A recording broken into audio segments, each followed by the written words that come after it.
কৃষি শিক্ষা দ্বিতীয় পত্র প্রথম অধ্যায় এমসিকিউ সাজেশন দিচ্ছি আজকের এই ভিডিওতে।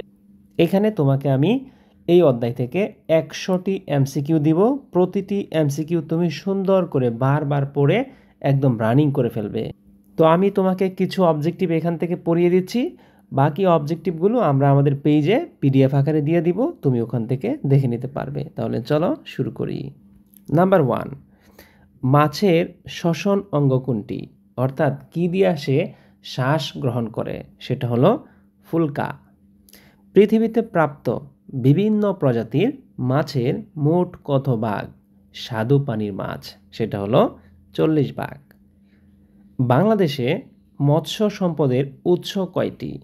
সেটা হলো 4টি। বাৎসরিক মৎস্য উৎপাদনের প্রায় কত ভাগ অভ্যন্তরীণ উৎস হতে পাওয়া যায়? 70 ভাগ। বাংলাদেশের অভ্যন্তরীণ জলাশয়ের কত ভাগ মুক্ত জলাশয়ের আওতাভুক্ত? অর্থাৎ মুক্ত, যেখানে কোনো কেউ কন্ট্রোভার্সি অথবা কম্পেয়ার করে না, সেটা হলো 83%। বাংলাদেশে অভ্যন্তরীণ জলাশয়ের শতকরা কত ভাগ বদ্ধ জলাশয়ের অন্তর্ভুক্ত? সেটা হলো 17%। অভ্যন্তরীণ জলাশয়ের মাছের মধ্যে কত প্রজাতির মাছ অতি বিপন্ন অবস্থায় রয়েছে? সেটা হলো 12।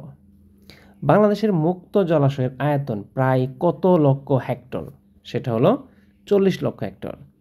মুক্ত জলাশয়ের মধ্যে কোনটির পরিমাণ সবচেয়ে বেশি? সেটা হলো প্লাবনভূমি। কে কে প্লাবনভূমি সম্পর্কে জানো? জাস্ট কমেন্ট করিও। মুক্ত জলাশয়ের মধ্যে কাপ্তাই লেকের আয়তন কত ভাগ? 1.5%। মুক্ত জলাশয়ের মধ্যে প্লাবনভূমির পরিমাণ কত ভাগ? সেটা হলো 58%। বদ্ধ জলাশয়ের মধ্যে চিংড়ি খামারের আয়তন শতকরা কত ভাগ? 34%। সামুদ্রিক জলাশয়ের আয়তন প্রায় কত বর্গ কিলোমিটার? তোমার মনে রাখার সুবিধার্থে 118813, অর্থাৎ নাম্বার মোবাইলের লাস্ট 6 ডিজিট আমরা যেভাবে মনে রাখি এইভাবে বললাম 118813, এতে তোমার ভালো মনে থাকবে। আরেকটি প্রশ্ন দেখো, সামুদ্রিক জলাশয়ের থেকে উৎপাদিত মৎস্যের পরিমাণ কত মেট্রিক টন? 588988। কত? 588988। 1 নটিক্যাল মাইল সমান কত? 1.115। 1 নটিক্যাল মাইল সমান কত? এই প্রশ্নটা অনেক অনেক অনেক অনেক ইম্পর্টেন্ট। 1 নটিক্যাল মাইল সমান কত? 1.115।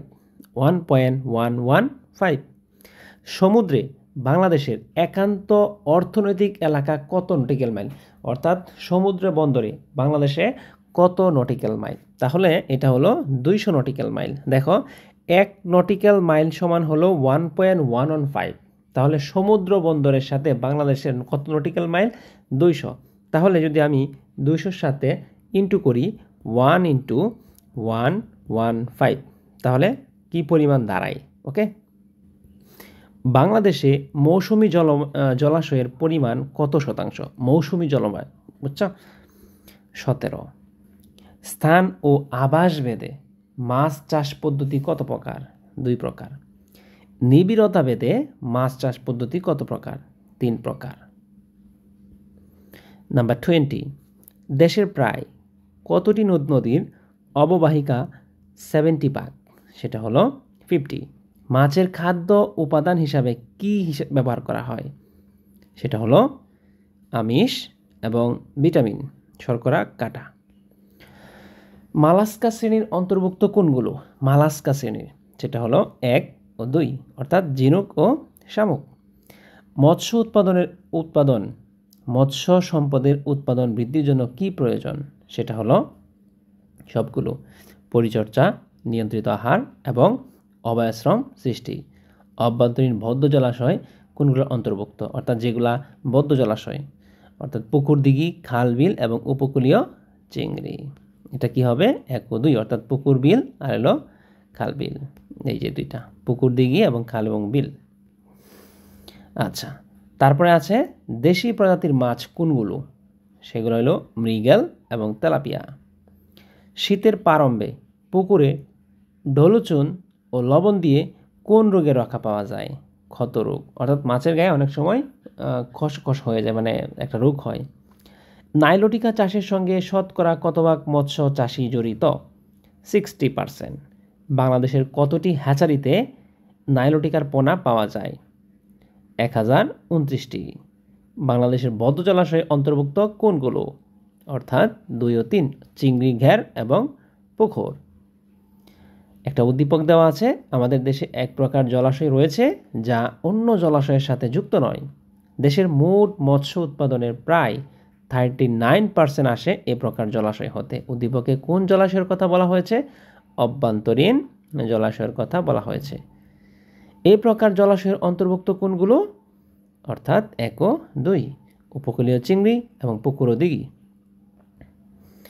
এক সময় এদেশে জলাশয়গুলোতে প্রচুর মাছ দেখা যেত, কিন্তু ক্রমবর্ধমান জনসংখ্যার চাপ এবং প্রতিকূল পরিবেশের দরুন কি হয়, এখন মৎস্য উৎপাদনের অনেক প্রজাতি বিলুপ্ত হয়ে গিয়েছে।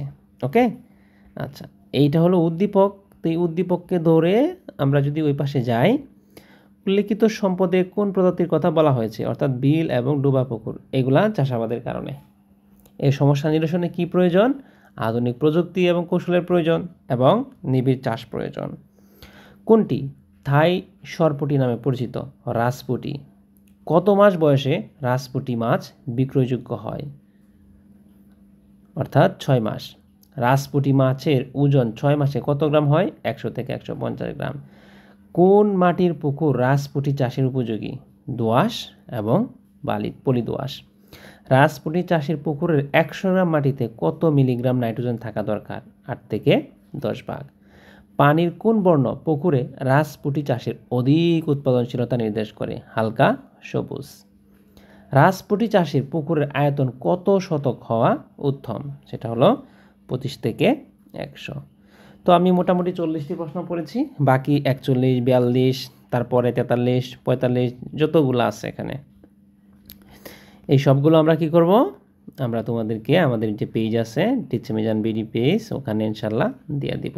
ওকে, তো যারা ইউটিউব থেকে আমাদের ভিডিও দেখো তারা TSCH teach MIZAN teach Mizan BD ফেসবুকে আসবা, আইসে এটা লিখবা, লিখে সার্চ করলেই পেয়ে যাবে। ওকে, তখন আমাদের এটাকে ফলো করে সাবস্ক্রাইব করে রেখে দিও। ধন্যবাদ সবাইকে।